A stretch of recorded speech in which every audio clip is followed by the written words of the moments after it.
Most important चीज़ ये समझने वाली है कि हम डरे क्यों हैं। क्योंकि मीडिया ने हमको डरा दिया इस वजह से हम डरे हुए हैं, या सब डरे हुए हैं इसलिए हम डरे हुए हैं, या कोई रीजन है हमारे डरने के पीछे। बेसिकली जो इंफॉर्मेशन है जिसके बेस पे हम सोच रहे हैं वो इंफॉर्मेशन सही इंफॉर्मेशन नहीं है, वो कंप्लीट इंफॉर्मेशन नहीं है, वो इनकम्प्लीट इंफॉर्मेशन है। इस वजह से हम डरे हुए हैं। अगर एक बार क्लियर हमारे पास में इंफॉर्मेशन आ जाए, हमको क्लियरली समझ आ जाए कि एग्जैक्टली हो क्या रहा है, तो हो सकता है हमारा जो डर है वो बहुत ही कम हो जाए या फिर बिल्कुल ही खत्म हो जाए। करंट सिचुएशन ये है कि नियर अबाउट 2 लाख केसेस हो चुके हैं इंडिया में, करीब करीब 5,800 डेथ्स हो चुकी हैं, 40 लाख टेस्ट हो गए हैं। और ये सबसे इंपॉर्टेंट है समझना हमको कि इस टेस्ट का क्या रोल है, जो भी हमारा डर है उससे उसका क्या कनेक्शन है। तो अगर मैं किसी से भी पूछूंगा कि भाई आप क्यों डरे हुए हो, वो कहेंगे कि इसमें डेथ रेट बहुत ज्यादा है। मैं कहूंगा कितना ज्यादा है, तो वो कहेंगे 2 लाख में से 5800 की डेथ हो गई है। तो दैट मीन्स कितना हो गया डेथ रेट, नियर अबाउट 3% हो गया। 3% का मतलब कि 100 लोगों को होता है, उसमें से 3 की डेथ हो जाती है। क्या ये सच है? पहले इसको समझने की कोशिश करते हैं कि 3% ये कितना है। टेस्ट कितने हुए अभी तक? 40 लाख हुए हैं। और अगर किसी को देखना है कि कितने टेस्ट हुए हैं, कितने हो रहे हैं डेली बेसिस पे, तो एक वेबसाइट है worldometers.info, वहां पर जाकर के आप देख सकते हो कि डेली बेसिस पे कितने टेस्ट बढ़ रहे हैं, किस किस कंट्री में कितने कितने हैं, वो सब आ जाएगा उसके अंदर। तो अभी टेस्ट समझना जरूरी क्यों है? क्या इंडिया की पॉपुलेशन 40 लाख है? नहीं है। इंडिया की पॉपुलेशन क्या है? 130 करोड़। उसमें से टेस्ट कितने हुए हैं? 40 lakh, which is not even 1%। 1% भी देखे तो 1 करोड़ 30 लाख होता है। तो 40 लाख टेस्ट हुए, जिसमें से केसेस कितने डिटेक्ट हुए? Near about 2 lakh. ये बिल्कुल ऐसा है जैसे मान लो कि अगर मैं आपसे पूछता हूं कि दिल्ली में रोड्स के ऊपर कितने एक्सीडेंट होते हैं, तो आप क्या कहोगे? आप कहोगे भाई मुझे नहीं पता। तो मैं कहूंगा पता करो, लेट्स फाइंड इट आउट कि भाई कितने एक्सीडेंट होते हैं। तो हमने क्या किया, 10 अलग अलग पॉइंट पे 10 सीसीटीवी कैमरास लगा दिए और उन सीसीटीवी कैमरास में कैप्चर करना शुरू कर दिया कि कितने एक्सीडेंट्स हो रहे हैं इन 10 अलग अलग पॉइंट्स पे। तो उसके बाद में मैंने 1 महीने बाद आपसे पूछा कि हाँ भाई दिल्ली में कितने एक्सीडेंट्स होते हैं, तो आप कह रहे हो दिल्ली के 10 एक्सीडेंट होते हैं। तो मैं कहूंगा आपको कैसे पता? आप कहोगे भाई हमने कैमरास लगाया, उसमें कैप्चर हुआ, हमारे पास में प्रूफ है।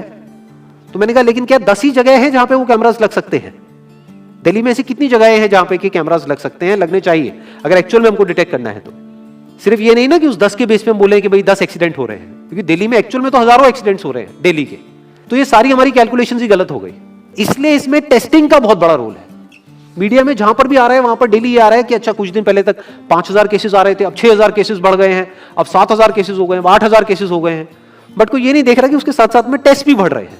तो अब एक्चुअल में डेथ रेट कितना है उसको कैलकुलेट करना बहुत जरूरी है। उसी के बेस पे डिसीजन निकलेगा कि इससे हमको डरना चाहिए या नहीं डरना चाहिए। किसी भी बीमारी से हमको डरना चाहिए नहीं डरना चाहिए, that is not on the basis of कि उसका इलाज है या नहीं है, क्योंकि इलाज तो अभी तक सर्दी जुकाम का भी नहीं है, सर्दी जुकाम की भी कोई वैक्सीन नहीं है। क्या हम उससे डरते हैं? नहीं डरते हैं। क्यों? क्योंकि ज्यादा लोग नहीं मरते हैं। तो सबसे पहले डेथ रेट कैलकुलेट करते हैं कि एग्जैक्टली कितना है। कितने टेस्ट हुए? 40 लाख टेस्ट हुए, उसमें से 2 लाख लोगों को हुआ, तो नियर अबाउट एवरेज कितनी आई? 5% की। अगर यही हमने 4 करोड़ टेस्ट करे होते तो कितने डिटेक्ट हो गए होते? अब तक 20 लाख हो जाते। 40 करोड़ करे होते तो कितने हो जाते? 2 करोड़ हो जाते। टोटल अगर कर लिए होते हमने टेस्ट 130 करोड़ का, तो कितना नंबर निकल करके आ जाता? Near about 5 crore. इसका मतलब 5 करोड़ लोगों को या तो आज की डेट में है या हो चुका है। और एक और मजे की बात यह है कि कोरोना में ऐसा नहीं है कि जिसको भी होता है उन सबके सिम्टम्स आते हैं। 80% से ज्यादा जो केसेस होते हैं वो असिम्टोमेटिक होते हैं, उनमें कोई सिम्टम्स नहीं आते हैं। यानी अगर मुझे हो गया है और मैं ठीक भी हो गया हूं तो मुझे पता तक नहीं है। वो तब मुझे पता लगेगा अगर मैं अपने एक टेस्ट कराऊंगा जिसको एंटीबॉडी टेस्ट बोलते हैं, और मेरी बॉडी में एंटीबॉडीज मिलेंगी, तब मैं कह सकता हूं कि हाँ मेरे को था और वो ठीक हो गया है। तो अभी अगर हम बेसिक सी कैलकुलेशन करें तो 5 करोड़ निकल करके आ रहा है नंबर। उसमें से डेथ कितनी हुई है? 5800। तो 5 करोड़ में से 5800 डेथ हुई है। पहले तो इसको कैलकुलेशन को हमको ठीक करना है। डेथ को अंडर रिपोर्ट करने का कोई तरीका नहीं है, बल्कि ओवर रिपोर्ट किया जा सकता है। ओवर रिपोर्ट कैसे? फॉर एग्जांपल आपकी बॉडी में टेस्ट हुआ, आपकी बॉडी में मिला कोरोना वायरस, लेकिन आपके अंदर पहले ही बहुत सारी प्रॉब्लम्स चली रही थी, तब भी आपकी किसी ना किसी वजह से डेथ होने ही वाली थी। बट क्योंकि ये कोरोना आया आपकी बॉडी में, इस वजह से आपकी डेथ हो गई, तो ये ट्रिगर कर गया।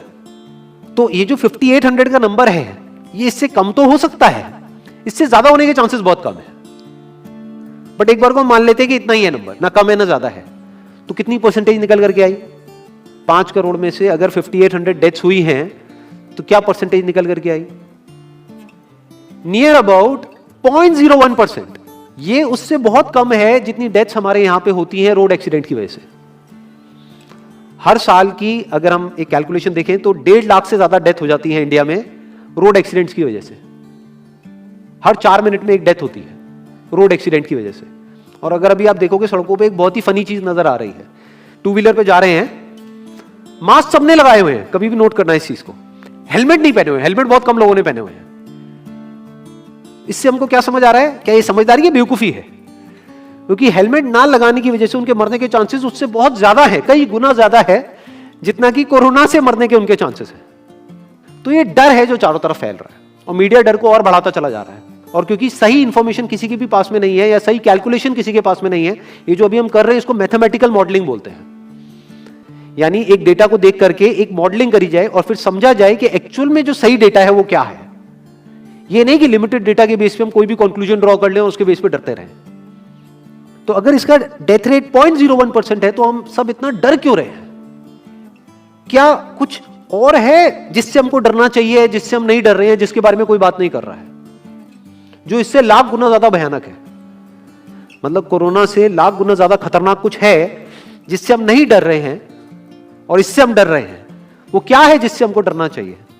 अनएम्प्लॉयमेंट। अभी पीछे कुछ आर्टिकल्स आए थे न्यूज़पेपर में जहां पे एक फिगर आई थी निकल करके, I am not too sure ये फिगर कितनी सही है कितनी नहीं है, जहां पे आया था कि 13 करोड़ लोग अनएम्प्लॉयड हो गए।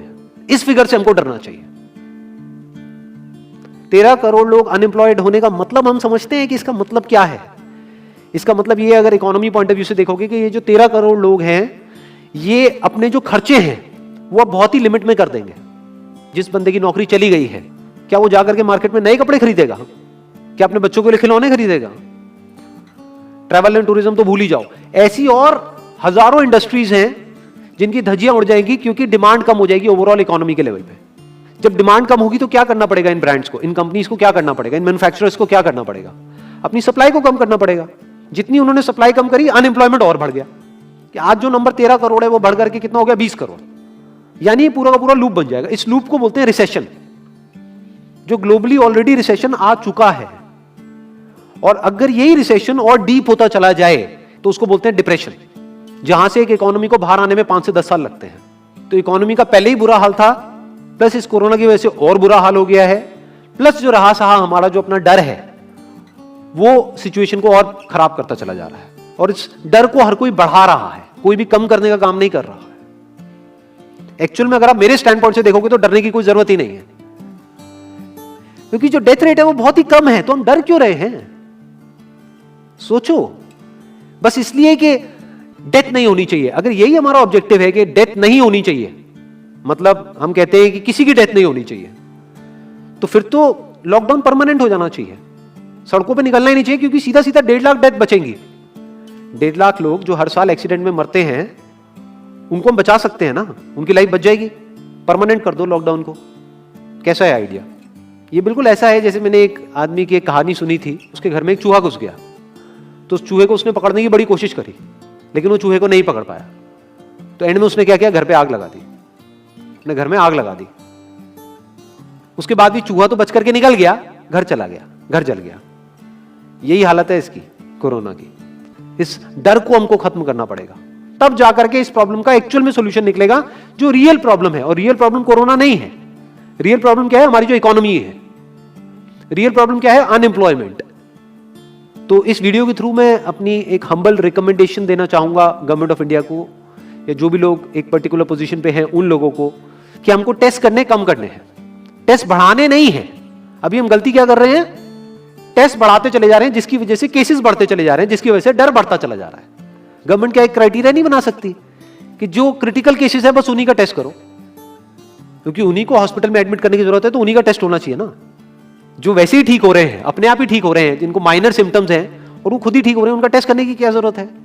उससे तो पैनिक और बढ़ेगा। और अगर टेस्ट कर भी दिया तो हम करने क्या वाले हैं? उनको क्या हॉस्पिटल में एडमिट करने वाले? नहीं, घर पे क्वारंटाइन करने वाले हैं। अभी जो क्वारंटाइन वाला फंडा है, ये भी जब बेस छोटा होता है तब तो काम करता है, जब करोड़ों में हो जाता है तब काम नहीं करता है। मैं अगर एग्जांपल से समझाने की कोशिश करूं, जो मेरी थॉट प्रोसेस है उसको इमेजिन करो। एक ऐसी सिचुएशन है कि हम एक घर में है और चारों तरफ से बाढ़ आई हुई है, और ये जो घर है हमारा वो ऐसा है, इसको इमेजिन करो, जहां पे हजारों दरवाजे हैं। तो हम क्या करें, इसमें से एक दरवाजे को पकड़ लें और उसी को पक्का करते चले जाएं। ये है क्वारंटीन, और बाकी के हजारों खुले पड़े हैं। एक को हम पक्का करते चले जा रहे हैं क्योंकि यहां से पानी अंदर नहीं आना चाहिए। इंडिया की पॉपुलेशन क्या है? 130 करोड़। टेस्ट कितने हुए हैं अभी तक? 40 लाख। डेली के कितने हो रहे हैं? 1 लाख। महीने के कितने हुए? 30 लाख। साल के कितने हुए? 3 करोड़ 60 लाख। तो यानी कि अगर हमको सबका टेस्ट करना है तो कितने साल लगेंगे? 36 साल। तो जब हमको दिख रहा है साफ साफ कि हम सबका टेस्ट कर ही नहीं सकते, तो हम टेस्ट क्यों बढ़ाते चले जा रहे हैं? या तो सबका टेस्ट करो और सब में से सबको देख करके सबको क्वारंटाइन कर दो। ये बिल्कुल ऐसा हुआ कि वो जो घर है जिसकी मैंने अभी बात करी, या तो उसको हर तरफ से सिक्योर करो कि अगर उसके 1000 दरवाजे हैं तो एक को बंद मत करो, सारे बंद कर दो। तब आप कह सकते हो कि यहां पानी अंदर नहीं आएगा, कि हमने 130 करोड़ लोगों का टेस्ट कर लिया है, उसमें से केसेस निकल गए हैं 6 करोड़ और 6 करोड़ को हमने क्वारंटीन कर दिया है, अब ये आगे नहीं फैलेगा, अब 6 करोड़ से 10 करोड़ पे नहीं जाएगा। बट हमने टेस्ट ही करे 40 लाख, जिसमें से केसेस आए 2 लाख। अगर इन 2 लाख को हमने क्वारंटीन कर भी दिया तो बाकी करोड़ों लोग तो बाहर घूम रहे हैं ना, तो उससे होगा क्या? तो अब हमको समझ जाना चाहिए कि इसको रोकने का कोई तरीका नहीं है। तो अब इसका प्रैक्टिकल सॉल्यूशन क्या है? गवर्नमेंट की तरफ से हमको सिर्फ ये इंफॉर्मेशन चाहिए कि भैया अभी कितने बेड्स ऑक्यूपाइड हैं आपके स्टेट में, और अभी कितने और आपने अरेंजमेंट कर रखा है और कितने और कर सकते हो। अब वो बेड चाहे किसी हॉस्पिटल में हो चाहे किसी होटल में हो। और प्लस ये इंफॉर्मेशन क्यों नहीं जा रही लोगों के पास में कि इतना डरने की जरूरत नहीं है जितना आप डर रहे हो। हाँ ठीक है, प्रिकॉशंस लो, सेफ्टी मेजर्स लो, सोशल डिस्टेंसिंग को मेंटेन करो, लेकिन इतना डरने की जरूरत नहीं है जितना आप लोग डर गए हो, क्योंकि डेथ रेट कम है। ये इंफॉर्मेशन जानी चाहिए अब लोगों के पास में, वक्त आ चुका है। अगर ये नहीं गई तो प्रॉब्लम सॉल्व नहीं होने वाली इकोनॉमी के लेवल पे। कॉन्फिडेंस खत्म हो चुका है, रियलिटी को हमको पहले समझना होगा। अभी प्रॉब्लम क्या हो रही है? हम कह रहे हैं कि हाँ कंस्ट्रक्शन एक्टिविटीज अलाउड है। गवर्नमेंट को क्या लग रहा है? अलाउड बोल करके सारी प्रॉब्लम सॉल्व हो जाएगी। अलाउड तो हो गई, बट मेरे जो फ्रेंड्स हैं जो कंस्ट्रक्शन इंडस्ट्री में हैं वो बता रहे हैं कि लेबर ही नहीं है, लेबर सारी अपने गांव चली गई है। तो अब कौन कंस्ट्रक्शन करेगा वहां पे? अब ये लेबर चली तो गई है, इसको वापस कैसे बुलाओगे? मीडिया में अगर रोज ये दिखेगा कि केसेस बढ़ रहे हैं, केसेस बढ़ रहे हैं, केसेस बढ़ रहे हैं, वापस आएंगे वो लोग? 1 से लाख नहीं आएंगे। तो उनको मीडिया में क्या दिखना चाहिए, न्यूज में क्या दिखना चाहिए? कि अब ये प्रॉब्लम सॉल्व हो रही है। तो लोगों के अंदर का डर निकलना चाहिए। यानी जो भी मैंने अभी तक कहा, अगर मैं उसको सम अप करूं तो वो क्या है प्रैक्टिकली, अगर पॉइंटर्स में सॉल्यूशन देखा जाए। नंबर 1 मोस्ट इंपॉर्टेंट, टेस्ट धीरे धीरे हमको कम करने हैं, बढ़ाने नहीं है। दिन के 1 लाख टेस्ट हो रहे हैं, मैं ये नहीं कह रहा कि एकदम से 10,000 कर दो, 1 लाख के 90,000 कर दो, एटलीस्ट बढ़ाओ मत।